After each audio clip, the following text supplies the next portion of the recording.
महाराष्ट्र में पिछले 2 दिनों से चल रहे खींचतान के बीच राज ठाकरे और उद्धव ठाकरे एक साथ आने की चर्चा जोरों पर है। इस मुद्दे ने मीडिया से लेकर सोशल मीडिया पर एक नई बहस को जन्म दे दिया है। वहीं अब धूले में लगे पोस्टर भी अब खूब वायरल हो रहे हैं।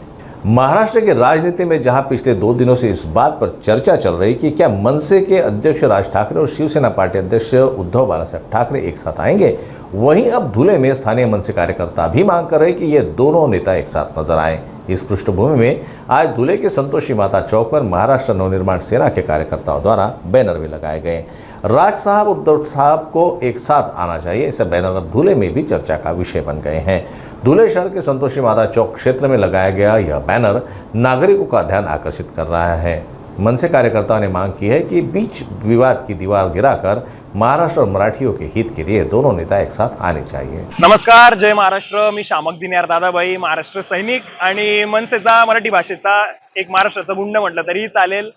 अंतिम निर्णय साहेब घेतीलच, परंतु एक व्यक्तिगत कार्यकर्ता म्हणून माझी एक अशी इच्छा आहे की दोघी ठाकरे कुटुंबातील नाराजीची भिंत पडून नव्याने प्रेमाचा बंगला उभा राहावा, अशी एक माझी इच्छा आहे।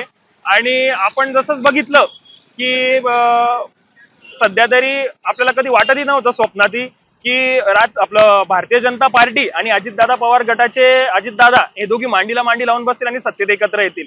पण बघा, ते सत्तेत एकत्र आले, त्याच्यामुळे महाराष्ट्राच्या राजकारणात काही घडू शकतं। आणि मला असं वाटतं दोघी बंधू एकत्र आल्याने महाराष्ट्राचं प्रगतीचं इंजिन मशाल घेऊन हाती फार वेगाने धावेल आणि महाराष्ट्राची प्रगती फार गतीने होईल। आणि दोघींचे विचार सारखेच आहे, त्यांचा शिवसैनिक काय आणि आमचे महाराष्ट्र सैनिक काय, आणि दोघींचे आदर्श देखील एकच आहे, ते म्हणजे सन्माननीय बाळासाहेब ठाकरे। त्याच्यामुळे देवाला हेच साकडं आहे की दोघी बंधूंनी एकत्र यावं, महाराष्ट्राची प्रगती करावी। आणि राहिला विषय अटींचा, बरेच जण म्हणतायत, जनताही म्हणते की अटी ठेवलेल्या आहेत उद्धव साहेबांनी, काहीतरी राज साहेबांनी मुलाखतीत सांगितलं की मी एकत्र यायला तयार आहे, एकत्र यायला महाराष्ट्राच्या समस्यांसमोर महाराष्ट्र फार मोठा आहे म्हणे आमच्या वैचारिक वादापेक्षा। तर मला असं वाटतं त्यांच्या 100 अटी, तर आमची एकच अट, हिंदुत्व सर्वप्रथम आणि मराठी भाषेला प्राधान्य आणि प्रगती महाराष्ट्राची, बस एवढंच।